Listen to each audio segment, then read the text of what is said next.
Hello and welcome back to Michael's Japan Diaries. So I have a thing that I want to share with you. I generally just want to get a chance to talk to you, but I needed to find an excuse to talk to you today, and that excuse is that I bought a very large vegetable. You might remember that the other day I was talking about there being like lots of little farmers markets around the area, and I do enjoy going there, well, basically every week to get whatever vegetables and fruits and whatnot that I need. And you can sometimes get some really good deals for some really good things, and so for that reason I wanted to share with you the story of how I bought a very large vegetable at one of these farmers markets. So, without further ado, the vegetable that I bought is this guy. You'll have to excuse the... I left the plastic foil on here because... Actually, I don't know why I did that, but I did. This is a Daikon, kind of like a radish type thing that's used in a lot of Japanese food. I just like to keep some in the freezer. It freezes very easily, so basically I should try to stop talking while I'm doing this, because then you probably can't hear. Anyway, I enjoy cutting it up, storing it in the freezer, because then it's easy to just take out a little bit at a time and use that. You can use it in all sorts of things like miso soup or various stewed things, or so that's why it's nice to have. And usually if you go to the supermarket you can get them at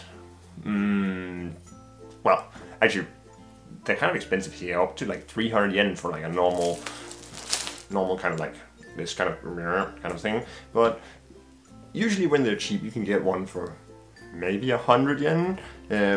So when I saw this guy for 100 yen at the farmer's market, I was like, I gotta get it.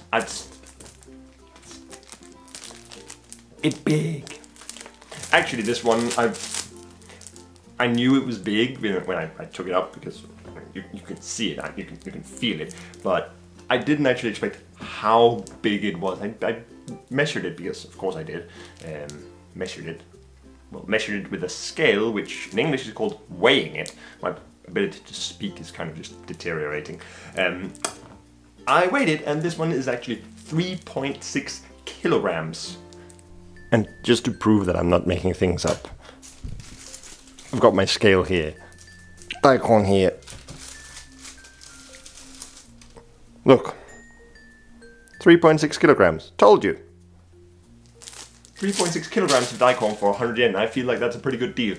It's going to take a bit of chopping up to store it in my freezer, but then I won't need to buy Daikon again for a little while. Also, the humidity is getting really high here. So I actually really need a haircut. You might not actually see how long my hair has gotten, but it's been like 4 months since I had a haircut, and especially when my hair gets long, these bits here, it goes like meow, and down here it goes like byong, and this part here goes like shroop, and especially like here it goes like byong, and with high humidity it's just, yeah, it's real annoying. So I tried to go and get a haircut. There's a hair salon somewhere nearby here that I went to last time, which do haircuts for, what was it, 690 yen. So I tried to go there again, and the price increased from 690 to 980. 980 yen is still kind of cheap. It's an increase of 50%, but it's still kind of cheap, so it's okay.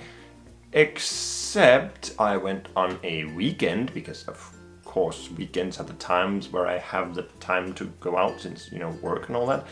And they're closed on weekends and holidays, so if you don't have work, you can get a cheap haircut. I tried to go to another place nearby, but there were like 8 people sitting there waiting, so I was like, nah, I'm not gonna do that. And otherwise I had to like book a time and everything, so it's just, yeah. I do need to get a haircut eventually. Especially because like the humidity is it's absolutely going through the roof. The last week we've had like 85–90% humidity during the day, and we had a couple of days with like 30 degrees, so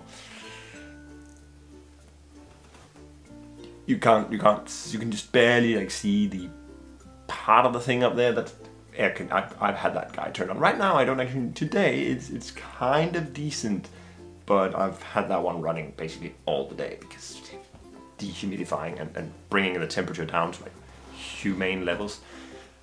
Also, there was another thing that I meant to mention that I just didn't really have a chance to talk to you about before. I finally managed to get my 3rd shot of vaccine, and that was a bit more of a challenge than I had expected.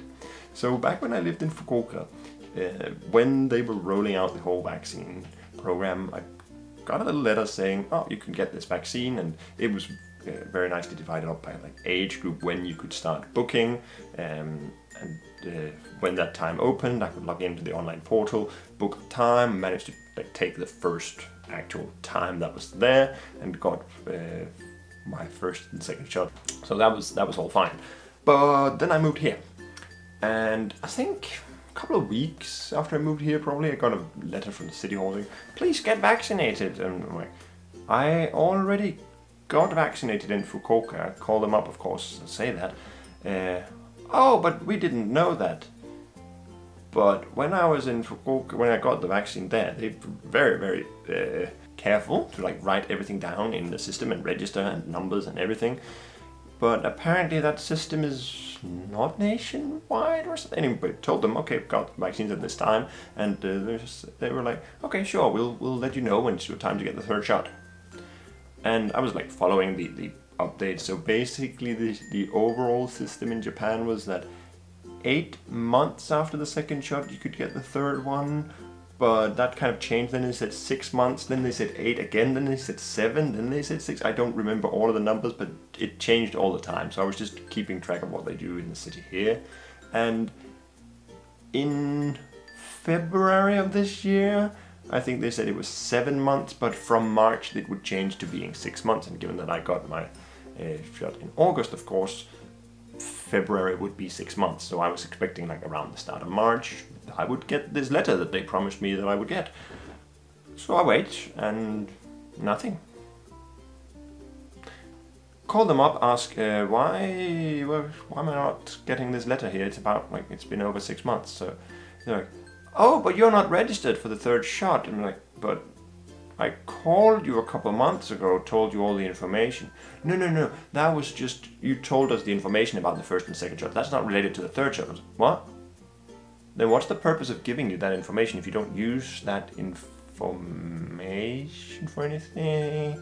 So anyway, I said, I would like to get the 3rd shot. Please give me. And then, okay, sure, we'll send you the ticket. So I wait about a week, get the ticket in the mail. Okay, there's a little code so I can log into the online portal, enter the code to book a thing. And it's like, error.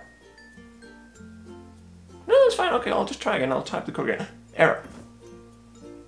What's going on here? So I tried to type the code, error, nothing.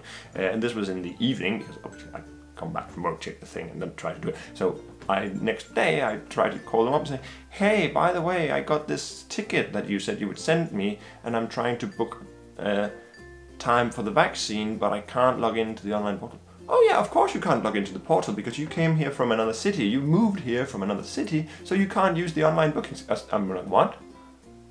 How is that related? So I just couldn't book online, so I had to book it by phone. I mean, fortunately at the time it was on the phone, right? So I could book a time, and the first available time was 1 month later. So 1 month later I go and get the shot, so finally done. But getting there was, it was a bit of a fight, and anyway, I guess those were kind of the stories that I wanted to tell you.